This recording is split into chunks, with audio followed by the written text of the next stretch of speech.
Vayiyu Chayei Sarah. This is the life of Sarah. She lived 127 years. Shnei Chayei Sarah. The life of Sarah, the years of Sarah. Okay? Now, interestingly enough, the parsha is called the life of Sarah. And in the first verse, we are told about her life. But fact is that when this verse is actually being written and being read, she's no longer alive. She's dead. So, what are we trying to say over here? That we're telling you about the life of Sarah after her life ended. Now, if the continuation would be a recap of her life, so then it would be like a book that we make after when a righteous person dies. So we make a book to show their life, but we don't talk about her life.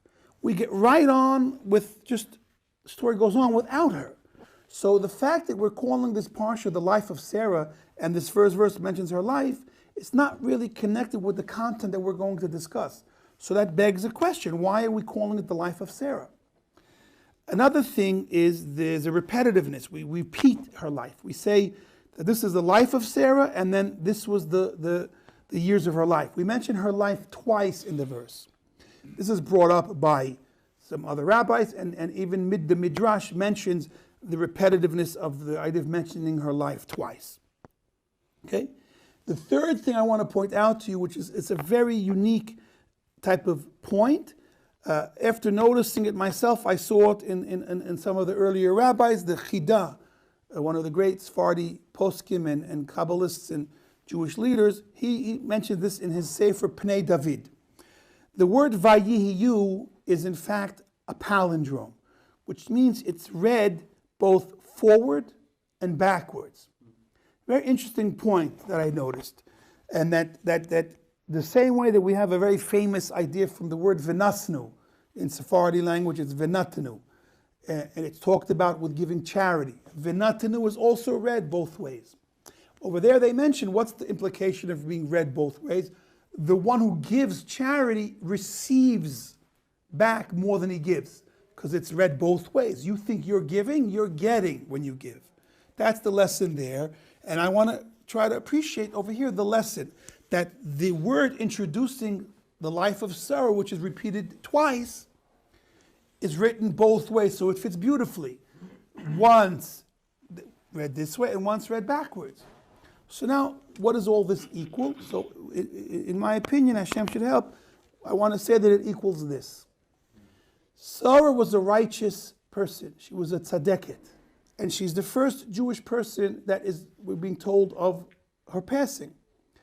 And so this is a very important message right now.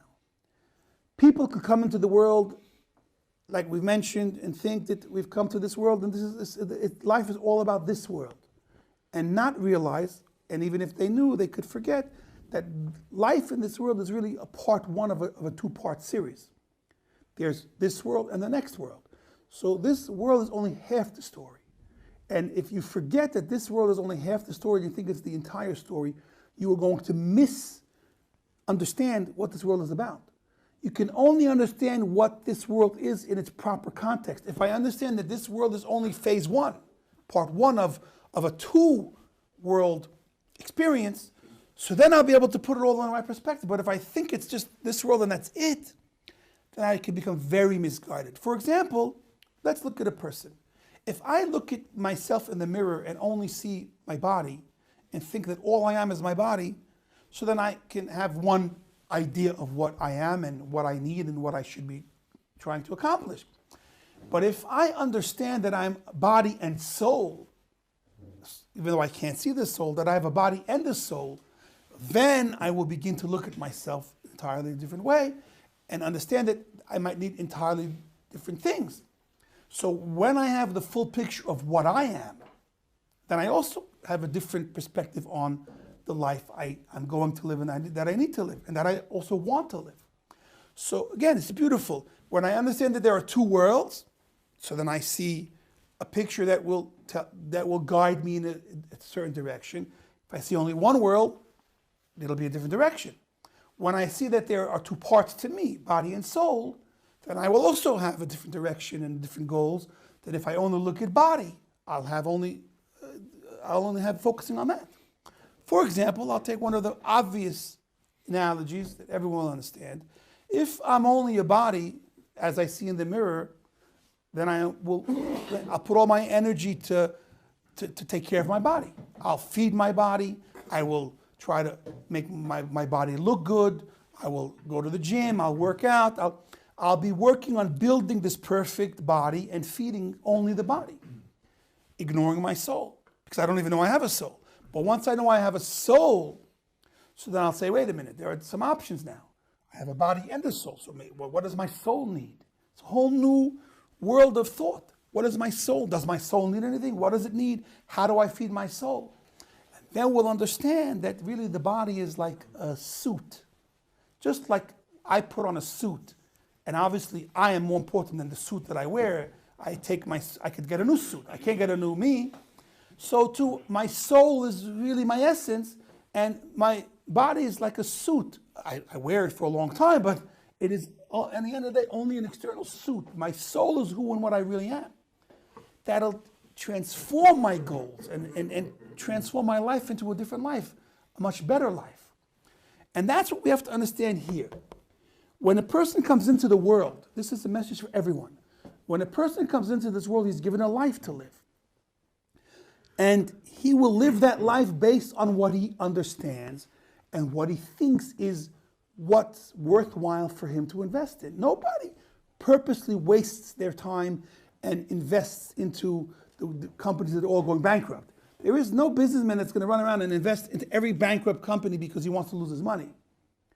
They want to make money. A person wants to make something of his life. He wants to use his time. But it's all based on what he decides is important.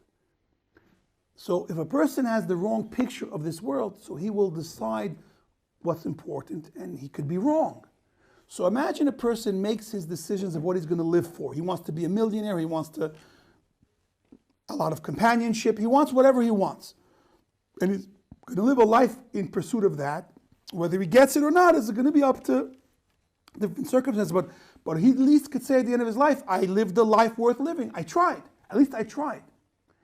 When he's finished living his life and he goes to the next world, the world of truth, so we're taught that he's shown his entire life, again, like as a rerun. He sees his entire life a second time in heaven.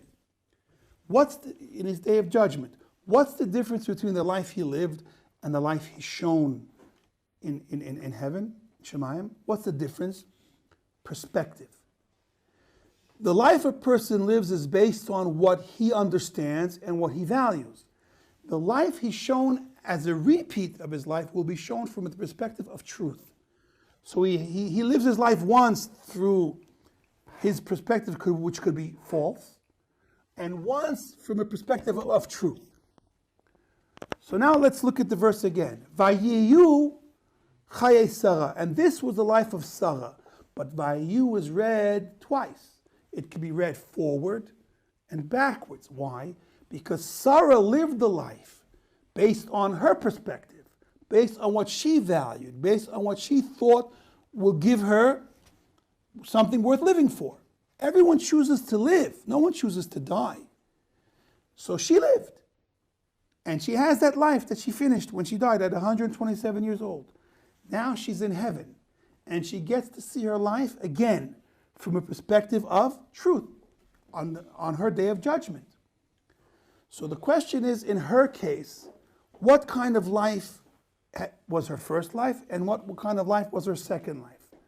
But let's move away from her for a moment, because let's focus really on us, because the most important thing right now is what can we gain from this story. So let's look at us for a moment. If I live my life and I'm shown my life the second time, what's the difference between the two? So I'll say, for the most part, for most of us, a lot of regret. We live a life that may not have regret because we at least thought we were living a life worth living. We thought we were accomplishing something. When we're shown the perspective of truth, which is a much more broad perspective of what reality really was, so then we'll regret that, oh, we were foolish, we were misguided, we wasted our life because we thought what we were pursuing was worth pursuing, but in the end we see it's not. So the second time we're shown a life, it's full of a lot of regret. And that is the tsar, the trouble and suffering that the average person may go through on his day of judgment. And that's what we're hinted to here. This is the life of Sarah. But she's dead. So what's the life? Because it's the second life that we all experience after we're done living this life, when we're shown our life a second time.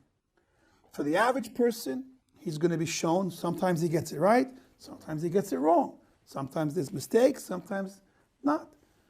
For the people that overindulged in nonsense and doing sins and being people that were not so nice, people that were very wicked, so they're full of a lot of regret when they see their mistakes because they realize that they've essentially wasted their life. That's for people. You're going to be somewhere in that range. You're going to either have a little bit of regret or a lot of regret. You're going to wish that you could live this life again, and in many cases, for the soul that comes back again, he's going to have to come back again to try to fix the damage that he did. But in Sarah's life, it's a beautiful thing, and it's hinted to at the end of the verse, because Rashi says about the second mention of her life, that it's to tell us that her life was, both of her lives were good. All of her years were for good. Why? Because Sarah was a tzedeket, and she was not just a regular righteous woman, she was a towering figure of righteousness. She was extremely holy. The Chazal speak about her as one of the special foundational tzaddikim of a generation. She was like a pillar of the world in her lifetime. So she lived a life. What was the point of her life? To do what God wanted, to be holy, to be good. So her life was full of goodness, full of truth. When she was shown her life in retrospect, so there's not a big difference. Meaning she lived a good life the first time, and the second time when she's shown the good life she lived, they're both happy experiences. They're both experiences of positive things. So for her, both lives were good because she found truth and she lived a life of truth. But what's going to be with us? So we're speaking to people that, Baruch Hashem, have a life to still live. Today's today. Yesterday's finished, but today we have, and tomorrow, God willing, we will have. And so we must tell ourselves, what's going to be the second life that we have to go through when we face our Maker? Are we going to be full of regret? Are we going to be looking back at a life of wasting time and just causing damage? Or are we going to be able to see a life where we built worlds together with Hashem? Are we going to be happy about the life we lived? So that's up to us to fix now. We have that double life as well, and we have to fix it. We have to remember that the story of our lives is not just about this world, but about this world and the next world. We have to know that it's about our soul. It is essential, and the body is secondary. And if we get those first essential ideas correct, the rest falls into place. With a lot of effort and hard work, we will make something of our lives, and we will have something to be proud of, both in this world and when we're shown it again in our day of judgment, we'll have what to be proud of as well.